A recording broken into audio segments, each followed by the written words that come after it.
부활이라는 유명한 그 문학 작품을 쓴 톨스토이가 하나님에게 대해서 처음으로 실망했던 것이 9살 때였다고 합니다. 그때 그는 하나님이 도와주실 것이라고 굳게 믿고 3층에서 뛰어내렸는데 하나님이 날게 해주시지도 않았고 또 그 발을 붙들어서 땅에 안착시켜 주지도 않았습니다. 다행히 크게 다친 곳은 없었지만은 그 사건이 그가 하나님께 대해서 처음으로 실망하였던 사건이라고 합니다. 그러나 그가 나중에 커서 이 유치한 믿음을 떠올릴 때면은 아마 스스로도 고소를 금치 못했을 것입니다. 초자연적인 능력에 매료되지 않는 어린이가 어디 있겠습니까? 옛날 전기불이 없던 시절에 긴 겨울밤을 저녁 일찍 잠자리에 들었다가 새벽 일찍 깨어나서는 날이 아직도 새지 않았으니까 이불 속에서 혼자 온갖 공상의 나래를 펼쳐갑니다. 아이들을 모아서 내가 대장이 되어 그들을 이끌고 이 마을 저 마을로 원정 다니는 장면, 내가 좋아하는 여학생을 괴롭히는 덩치 큰 불량 학생을 한 주먹으로 때려눕히고 그 여학생 앞에서 의기양양해하는 모습. 그러다가 좀 더 나아가면은 하늘을 홀홀 날아다니면서 어른들을 놀라게 하는 자기 자신의 모습을 보면서 그렇게 만족해할 수가 없습니다. 그러다가 갑자기 현실로 돌아오면은 아이고 하나님 내일이 시험인데 공부를 하나도 안 했습니다. 내일 시험 좀 잘 보게 해주세요. 이런 애절한 기도가 터져 나오는데 만일에 하나님이 우리의 이런 모든 기도에 꼭꼭 응답해 주신다고 하면은 과연 우리의 삶이 어떻게 될까요? 알라딘의 요술 램프처럼 내가 바라고 원하는 것들이 다 응답된다고 하면은 우리의 인생이 과연 복된 삶이 될 것 같으냐 하는 질문입니다. 지금 우리는 성경의 내용들을 하나님의 입장에서 살펴보고 있는 중입니다. 특별히 그 하나님은 우리와 같은 인격적인 존재이시기 때문에 사람이 생각하고 고민하고 결정하고 또 후회하고 하는 그런 것처럼 하나님을 이렇게 사람의 입장에 놓고 그분의 속마음을 살펴보는 가운데 있습니다. 우리들 신앙의 도움을 위해서입니다. 그래서 지난번에 제일 먼저 창세로부터 노아 홍수 때까지의 사건 속에서 우리가 살펴보았던 하나님은 인간의 죄악된 속성으로 인해서 한탄하시는 하나님이셨습니다. 그 다음 바벨탑 사건 속에서 보았던 하나님은 전지전능하신 하나님이시지만은 당신의 말씀 때문에 자기 자신을 스스로 제한하시는 하나님이셨습니다. 예를 들어 하나님은 노아의 홍수 때에 마지막 심판 전까지는 다시는 이 땅을 멸하지 않겠다고 약속하셨습니다. 그 후에 노아의 후손들이 바벨탑을 쌓으면서 하나님을 정면으로 대적합니다마는 당신이 약속하신 그 말씀이 있기 때문에 그 말씀의 제한을 받으셔서 그들을 멸하시지 않고 단지 언어만을 혼잡게 하여 사방으로 흩으십니다. 그 다음 세 번째로 아브라함부터 시작해서 모세까지의 이스라엘의 역사 속에서 살펴본 하나님은 그분이 우리에게 요구하는 것이 있다는 사실이었습니다.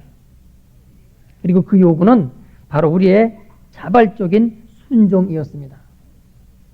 그분이 우리에게 아무리 사랑을 쏟아부어도 우리가 응답하지 않으면 그 사랑은 의미가 없습니다. 그 사랑은 빛을 잃게 됩니다. 그래서 그분은 우리에게 당신의 사랑과 당신의 말씀에 대한 자발적인 순종을 요구하십니다. 물론 그분의 능력은 우리를 강제로 순종케 하실 수 있지만은 우리를 자유의지를 가진 존재로 만드셨기에 우리에게 그 순종을 강제로 시키지 않았습니다. 다만 우리가 스스로 순종하기를 요구하실 뿐입니다. 이제 이와 같이 성경의 내용을 크게 끊어서 창세기로부터 출애굽까지의 내용을 그동안 3번에 걸쳐서 살펴보았습니다. 이제 계속해서 우리가 그동안 살펴보았던 3가지의 질문을 그대로 갖고 출애굽기 이후의 성경을 훑어내려가면서 이 시리즈 설교를 계속 진행하려 합니다. 여러분 우리가 주제로 삼았던 그 질문이 기억나십니까? 첫 번째 질문은 왜 선한 사람들이 고통을 받으며 악한 사람들은 아무런 벌도 받지 않고 오히려 때에 따라서는 더 잘 되는가? 그렇다면 하나님은 불공평한 분이 아닌가라는 질문이었습니다. 두 번째 질문은 왜 하나님은 우리의 기도에 응답하시지 않고 침묵하시는가? 당신의 뜻을 우리 가운데 밝히 알려주셔야 우리가 그 뜻대로 따라갈 텐데 왜 하나님은 우리의 기도에 대해서 침묵하시는가 하는 것이었고, 세 번째 질문은 왜 하나님은 당신의 모습을 우리 가운데 나타내 보여주시지 않는가? 나타내 보여주신다면은 수많은 사람들이 다 하나님을 믿고 돌아올 텐데, 또 우리도 주님을 잘 따라갈 텐데 왜 당신의 모습을 나타내 보이지 않는가 하는 질문이었습니다. 그리고 우리는 이 질문에 대해서 지난 시간에 아브라함과 이삭과 야곱과 요셉이라고 하는 우리들 신앙의 모델들과 또한 출애굽 사건 속에서 1차로 그 답을 살펴보았습니다. 그래서 하나님은 불공평한 분이 아니라는 것이었습니다. 지금 당장 선악간에 판단하지 않으셔서 그렇지 결국은 하나님의 말씀대로 판단하십니다. 그래서 하나님은 공평하십니다. 만일에 하나님이 즉각 선악간에 판단하고 징계하셨다면 우리 가운데 지금 이 자리에 나와 앉아 있을 수 있는 사람이 한 명도 없습니다. 또 하나님은 출애굽 사건 속에서 모세의 기도에 즉각 응답해 주셨습니다. 그래서 10가지 재앙이 떨어지고 홍해가 갈라지고 반석이 터지면서 물이 나왔습니다. 그리고 당신의 모습도 나타내 보이셨습니다. 그래서 시내산에 우레와 번개와 빽빽한 구름 속에 나팔 소리와 함께 임재하사 모든 백성들 앞에서 모세와 직접 음성으로 대화하셨습니다. 따라서 그 시대에 하나님이 기도에 응답하지 않으신다거나 하나님의 모습을 보지 못했다고 할 수 있는 사람은 한 명도 없습니다. 그런데 아이러니한 것은 그 사건들과 그들의 믿음이 온전케 되는 것이 아무런 관련이 없었다고 하는 사실입니다. 이와 같은 수많은 기도의 응답과 그리고 하나님의 모습을 그들이 실제로 대면했으면서도 그들의 삶을 보면은 여전히 불평했고 여전히 하나님을 원망했고 또한 거역했습니다. 오죽하면 하나님이 이 백성은 목이 곧은 백성이라고 말씀하셨겠습니까? 그래서 절대적인 기도의 응답과 하나님의 모습을 나타내 보여주는 사건, 이런 것들과 사람들이 하나님의 뜻 가운데 거하는 것은 아무런 관련이 없음을 우리는 살펴보았습니다. 다시 본문으로 돌아갑니다. 우리의 모든 기도에 대해서 하나님이 알라딘의 요술 램프처럼 모두 다 응답해 주신다고 하면은 과연 그 결과가 어떻게 될까요? 과연 우리의 삶이 행복할까요? 앞에서 말씀드린 대로 출애굽한 이스라엘 백성들은 하나님의 임재하심과 그 능력과 기사를 보고서도 하나님을 따라가지 않았습니다. 오히려 애굽으로 돌아가자 하며 바벨탑 사건에서처럼 또 한 번 하나님께 대해서 정면으로 반역을 합니다. 하나님이 얼마나 화가 나셨으면은 내가 다시는 이 땅을 멸하지 않겠노라고 하는 당신 자신의 약속을 무효로 돌릴 수 있는 그런 말씀을 하실까요?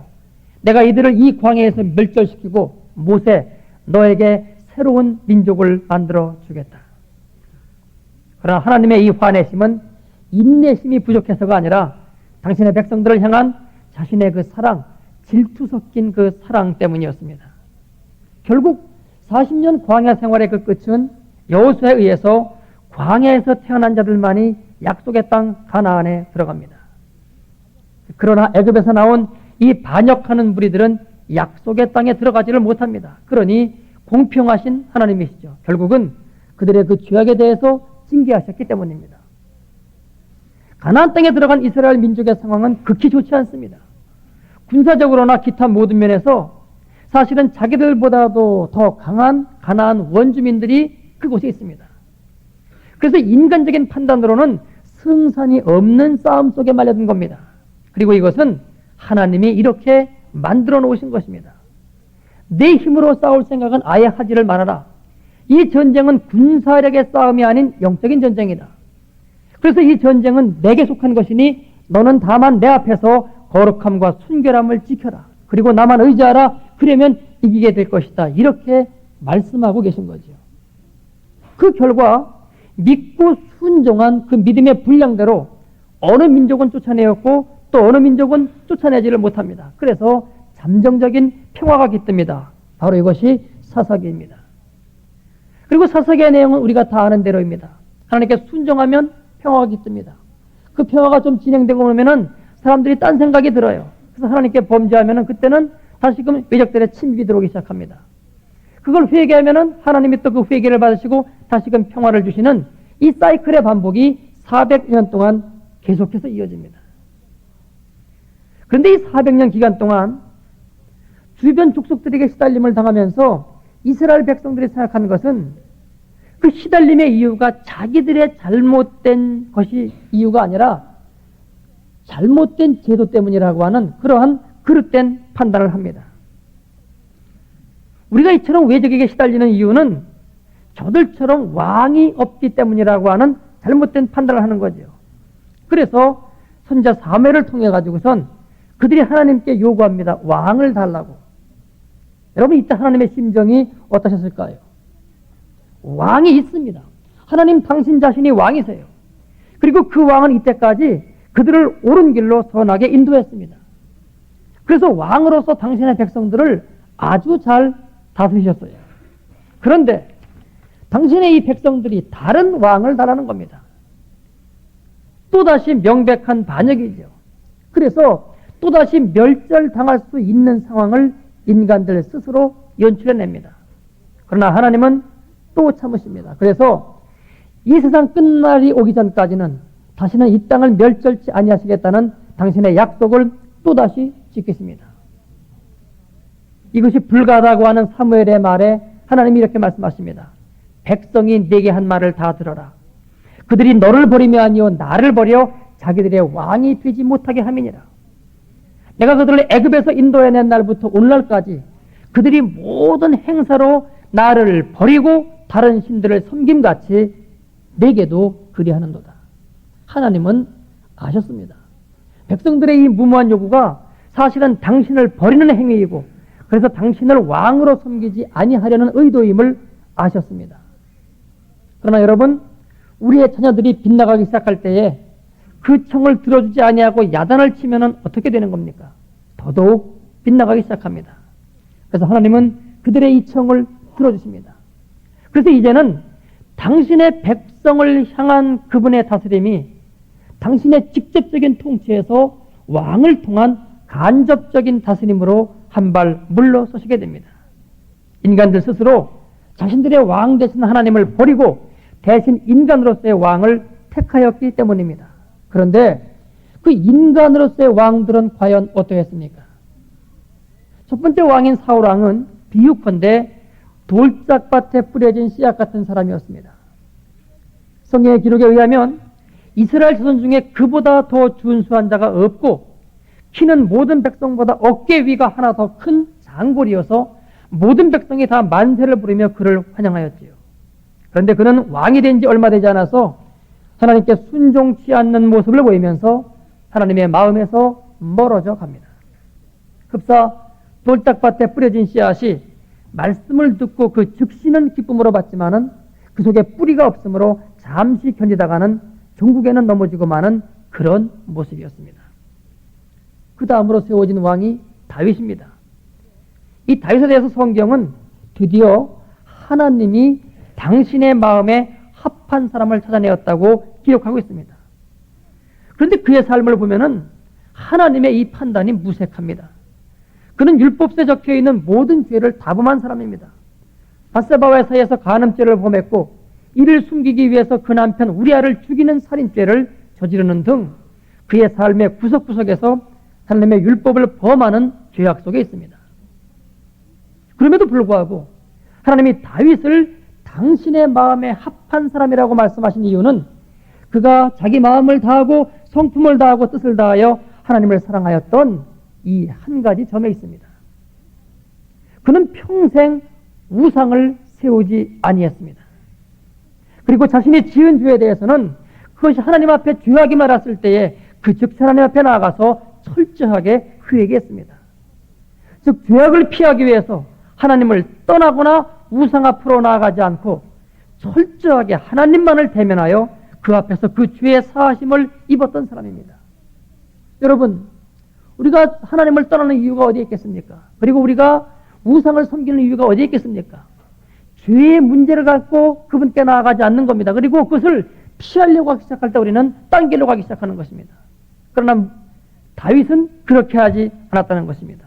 바로 이것이 그가 수많은 죄악 가운데 있었음에도 불구하고 하나님의 뜻에 합한 자라는 평가를 받은 이유입니다. 여러분, 죄 지은 그 자체로 두려워하지 마십시오. 그것은 하나님 앞에 나아가기만 하면 됩니다. 문제는 그 죄 때문에 하나님 앞에 내가 과연 단독자로 설 것이냐, 그분을 피하지 않고 그분 앞에 과연 나아갈 것이냐. 그래서 그의 사랑하심에 힘입어 죄사함을 받고 다시금 하나님 앞에서 새로운 삶을 시작할 것이냐, 이것을 결단하는 것의 문제입니다. 이제 다윗의 뒤를 이어서 오늘 본문의 주인공인 솔로몬이 등장합니다. 이 땅의 삶을 살았던 사람 가운데에 그만큼 복된 삶을 산 사람이 있을까요? 그는 젊은 시절 왕위에 올랐음에도 불구하고 나라를 잘 다스렸고 부강하게 만들었습니다. 성경의 기록에 의하면은 당신은 금보다 은을 더 값지게 여겼는데 그 은이 예루살렘의 길바닥에 돌처럼 흔했다고 기록되고 있습니다. 바다를 통하여 들어오는 상선들은 온갖 귀중한 것들을 다 솔로몬 앞에 쏟아내었고, 시바야왕 같은 사람은 솔로몬에 관한 것들이 사실인가 해서 직접 찾아와 보고는 놀라면서 이렇게 말했습니다.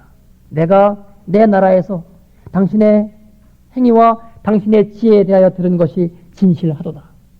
내가 그 말들을 믿지 아니하였더니 이제 와서 목도한 즉 내게 말한 것은 절반도 못되니 당신의 지혜와 복이 나의 들은 소문에 지나도다. 복되도다. 당신의 사람들이여 당신의 앞에 서서 당신의 지혜를 들음이로다.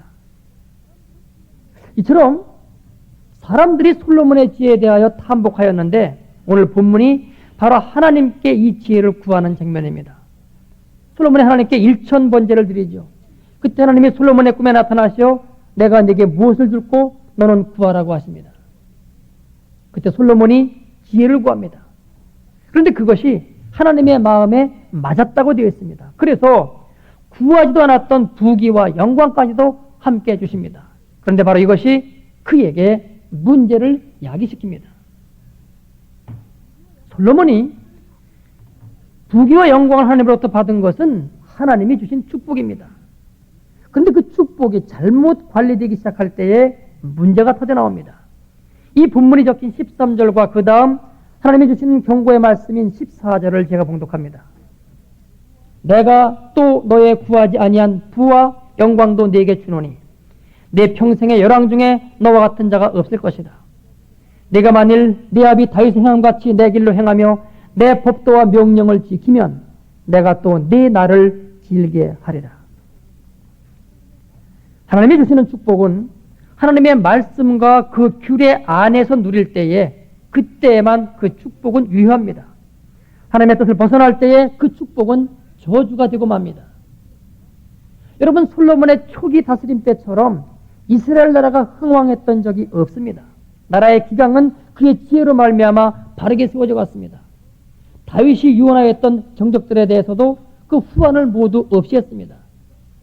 특별히 하나님을 모시기 위한 성전 건축, 이것에 대해서는 국가의 재정을 아낌없이 쏟아부어가면서 정성을 다했습니다. 연 인원 20만 명이 동원된 당시로서는 엄청난 규모의 대역사였습니다. 드디어 솔로몬이 그 성전을 하나님께 헌당하던 날 여호와의 영광이 그 성전에 가득하게 임합니다. 하나님이 그곳에 임하신 것입니다. 그래서 제사장들조차도 능히 서서 섬기지 못하고 뒤로 물러났다고 성경은 기록하고 있습니다.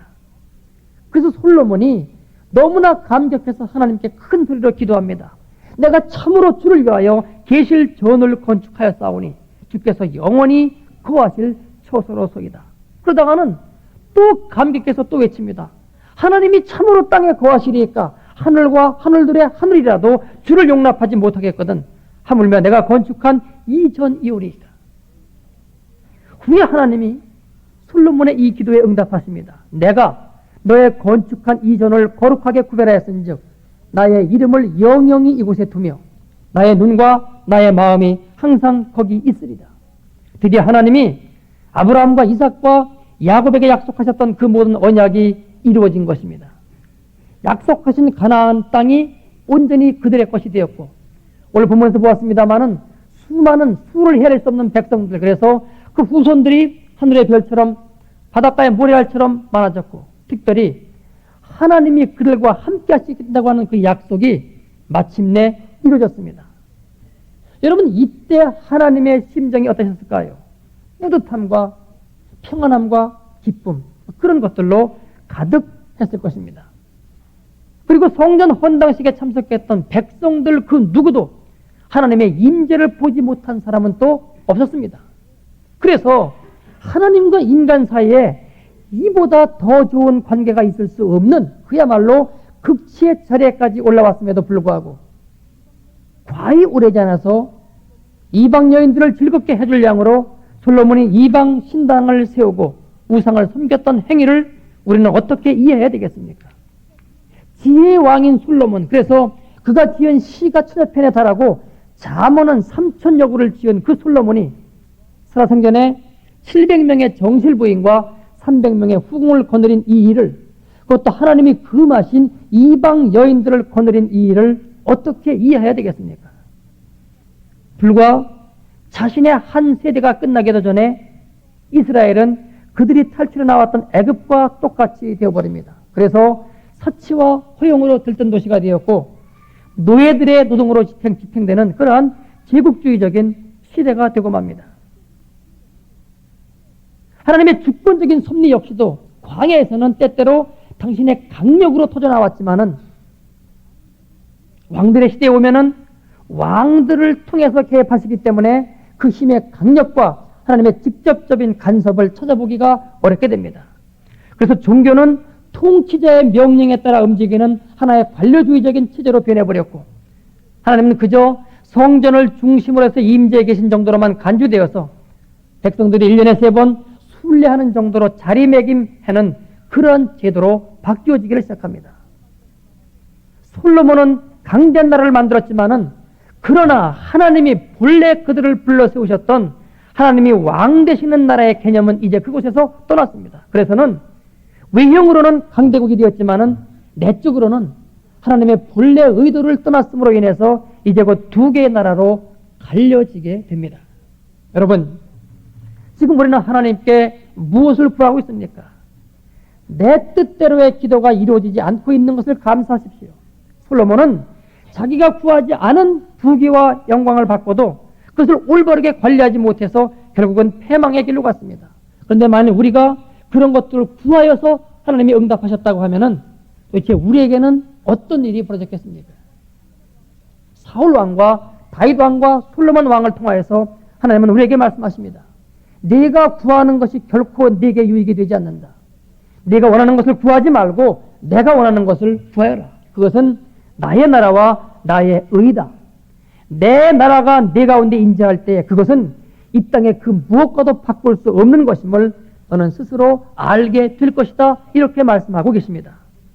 그분의 나라를 구하십시다. 오직 그것만이 우리에게 진정한 만족과 행복을 줄 것입니다. 주여 우리 교회 위에 하나님의 나라를 허락하여 주옵소서. 그래서 주의 영광을 보게 하옵소서. 기도하겠습니다. 우리는 주님을 위해 산다고 하면서도 끊임없이 나를 위해 살고 있는 나 자신의 모습을 보게 됩니다. 주님, 불쌍히 해주시옵시고 내 뜻대로 기도하지 않게끔 하시옵시고 주님의 뜻대로 기도할 수 있는 은혜를 허락하여 주옵소서. 우리가 내 뜻대로 기도하는 가운데도 주께서 역사하사 주님의 뜻을 따른 기도로 바꿔주옵시고 하나님의 나라와 그 일을 우리가 봄으로 인해서 우리 가운데 하나님의 나라가 이루어지며 또한 주의 영광을 볼 수 있는 은총을 허락하여 주옵소서. 솔로몬의 그 지극히 큰 영광이 결국은 그가 패망의 길로 갔던 것을 우리가 다시 한번 기억하며 주님을 떠나가는 일이 없이 또 이 땅의 것을 구하지 않는 그러한 건강한 믿음 가운데 우리를 인도하여 주옵소서. 예수님의 이름으로 감사하며 기도드리옵나이다. 아멘.